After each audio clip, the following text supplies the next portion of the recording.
Então você resolveu aprender algoritmos de verdade. Que notícia ótima! Sabe por quê? Porque provavelmente o resultado é que seus códigos vão ficar melhores, as aplicações que você desenvolve vão ficar mais performáticas e, sem dúvidas, você vai estar mais preparado caso resolva participar do processo seletivo de alguma Big Tech. Agora, antes de continuar estudando, deixa eu só te fazer uma advertência que é muito importante. Algoritmos é tema de interesse tanto de matemática pura quanto matemática aplicada, que é o caso de ciências da computação. Sabe o que isso significa? Significa que você vai encontrar um bocado de recursos de estudo sobre algoritmos, mas escrito com rigor e com formalismo matemático, que pode ser uma barreira para você, caso você não esteja familiarizado. Aliás, deixa eu te dizer, tá? Não é fácil, mesmo para os familiarizados. Agora, tem uma coisa interessante, tá? No fato de matemática se interessar tanto por algoritmos. Na verdade, algoritmos é um tema da matemática. Sabe por quê? Porque um algoritmo, que em termos simples é só uma sequência de passos para você encontrar uma solução para um determinado problema frente a uma entrada ou um valor ou um conjunto de valores para produzir uma saída, que também é um valor ou um conjunto de valores.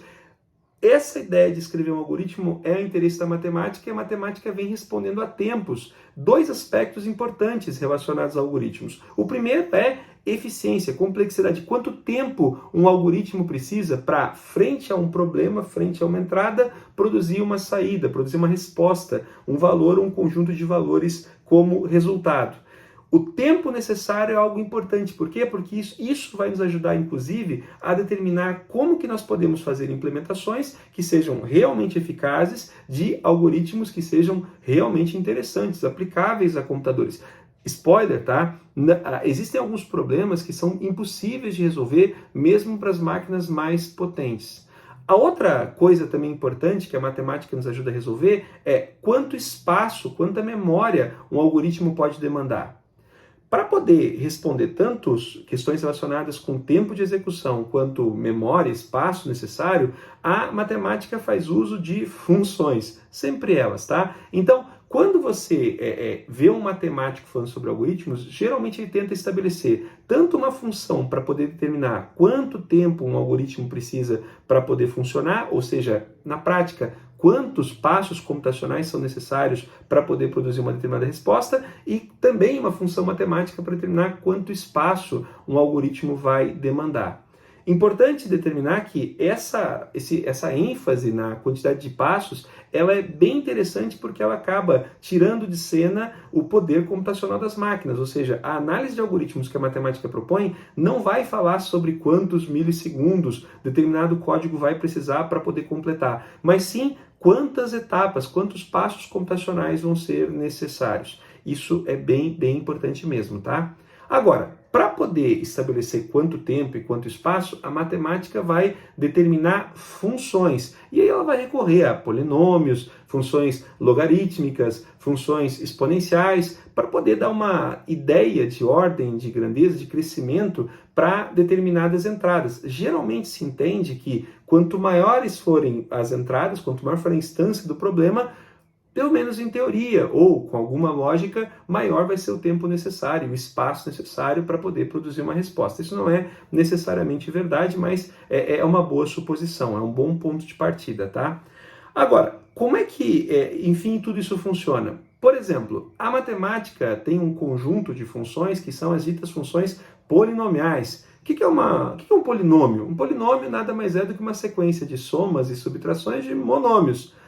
Tá bom, Alemar, mas o que é um monômio? Bom, um monômio é uma expressão escrita no formato ax elevado a n, onde a é um número real, x é uma variável e n é um número natural, ou seja, positivo e não negativo. Quando você consegue escrever uma função, descrever o tempo, a quantidade de passos, por exemplo, que um determinado algoritmo precisa para resolver um problema, utilizando um polinômio, uma função polinomial, isso indica que esse algoritmo é tratável, ele funciona em um computador moderno. Se você não conseguir escrever essa previsão, então talvez você tenha dificuldades e você talvez precise recorrer a outras técnicas. Percebe o quanto isso pode ser interessante? Então, eu percebo. Agora, tem aqui um ponto bem interessante aqui para a gente poder avaliar, tá? A matemática, ao longo dos anos, tem classificado problemas de acordo com os algoritmos que se consegue produzir para resolver esses problemas. E isso é bem bacana. Por exemplo, a matemática assume que todo problema que pode ser escrito ou resolvido, melhor dizendo, com um algoritmo que pode ser medido, definido, tempo de execução a partir de uma função polinomial, faz parte de uma categoria especial chamada P. Bem bacana. Todo problema que tem um algoritmo que funciona, que pode ser definido aí por uma função polinomial que está em P, é um algoritmo que é relativamente trivial de se implementar. Quer ver um bom exemplo? Digamos que você tem aqui uma lista e você precisa determinar se um elemento está ou não está nessa lista. Você consegue saber que, naturalmente, você vai ter que percorrer, se essa lista não for ordenada, você vai ter que percorrer a lista inteira, no pior caso, para poder determinar se um determinado elemento está ou não está nessa lista, certo? Então, essa função ela tem um crescimento linear. É um monômio aqui, porque é somente a variável n aqui, né? Você vai pegar um a vai ser 0, a variável vai ser o tamanho da entrada e o teu elemento lá vai ser 1, né? Vai ser elevado a 1.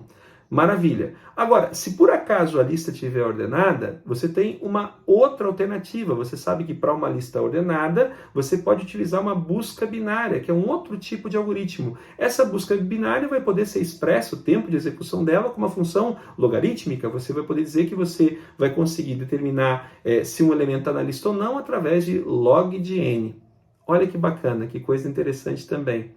Enfim, todo algoritmo que pode ser descrito por uma função logarítmica também pode se assumir como sendo parte do conjunto P, tá? Mas vamos mais longe. Eventualmente você vai encontrar algoritmos que você não consegue, problemas que você não consegue encontrar algoritmos, pelo menos não se descobriu ainda, em tempo polinomial. Por exemplo, se você for tentar resolver o problema do Sudoku, aquele jogo que você deve conhecer, você deve saber que, você precisa saber que antes de começar a escrever um algoritmo, que você não vai conseguir executar, determinar um algoritmo para poder resolver o Sudoku em tempo polinomial. Pois é. O ponto é, você vai ter que recorrer a algum mecanismo de aproximação, estratégia, heurística, para poder achar a solução, principalmente se você for trabalhar com dimensões maiores do que as tradicionais 9x9 do Sudoku.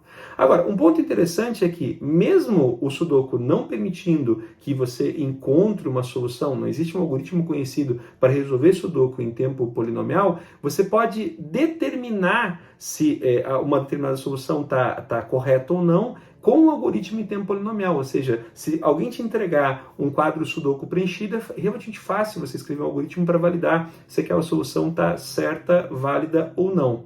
Ou seja, não dá para você encontrar a solução, mas dá para você determinar, validar uma instância de solução, um certificado de solução. Aos pouquinhos a gente vai acrescentando aqui alguns conceitos novos. Quando você tem um problema no qual você consegue validar uma solução em tempo polinomial, se diz que você tem um problema que pertence à categoria NP. Percebe? Olha que bacana. A matemática então classifica como P todo aquele problema que pode ser resolvido com um algoritmo que vai funcionar, que tem o tempo determinado por uma função polinomial, e como NP aquele que não, que eventualmente você vai conseguir validar em tempo polinomial. O ponto é, todo algoritmo que pertence à classe P pertence também à classe NP. Ou melhor, todo problema que pertence à classe P pertence também à classe NP. Percebe? Por quê? Porque, afinal de contas, o mesmo algoritmo que encontra a solução vai poder validar se uma solução é válida. Então, todo problema em P também está em NP. O que a matemática não consegue afirmar com certeza é se o oposto é verdadeiro. Existe uma grande discussão há muitos anos, tá? Tentando determinar se existe ou existe teoricamente uma solução para em P ou com um tempo polinomial, descrito através de uma função polinomial, para um problema que está em NP. A matemática discute isso há muito tempo e esse, aliás, é um problema considerado um problema de $1 milhão. Tem uma instituição disposta a pagar para alguém que consiga provar se NP é igual a P. E, cara, isso há bastante tempo. Você pode ficar rico se achar a solução, tá? Mas deixa eu te dizer, todos os matemáticos do mundo dedicam algum tempo para tentar achar essa resposta, para provar que NP é igual a P ou definitivamente NP não é igual a P. Esse é um tema bem interessante, a gente vai voltar a isso no futuro. Agora, eu quero falar com você sobre uma outra categoria de problemas, tá? Imagina que você tem como problema escrever um programa que joga xadrez. Cara, não dá para você escrever um código para encontrar a melhor jogada que pode ser determinado ou definido a sua complexidade através de uma função polinomial. Então, o algoritmo que encontra a melhor jogada para um tabuleiro, para um jogo de xadrez, definitivamente não está em P. Agora, o ponto interessante é que também não é conhecido nenhum algoritmo que consiga, a partir de uma jogada, determinar se aquela jogada é ou não é a melhor. Ou seja, o problema do jogo de xadrez não está nem em P, nem em NP. Olha, se você for escrever um jogo de xadrez, você vai estar lidando com tipo de problema que está numa categoria que os matemáticos chamam de NP difícil. Mas a gente vai voltar a falar sobre isso no futuro. Eu acho que por enquanto chega, né?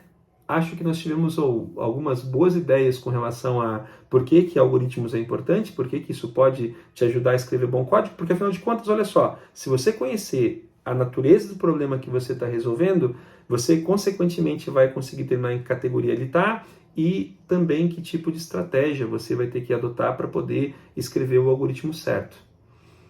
Vamos falar mais sobre isso, tá? Isso foi só um primeiro vídeo. Me fala o que você acha nos comentários. Ponto importante, esse é tema do curso de Algoritmos e Estruturas de Dados que eu estou fornecendo agora. Se você não está inscrito, se inscreve, tá bom? Grande abraço, até uma próxima.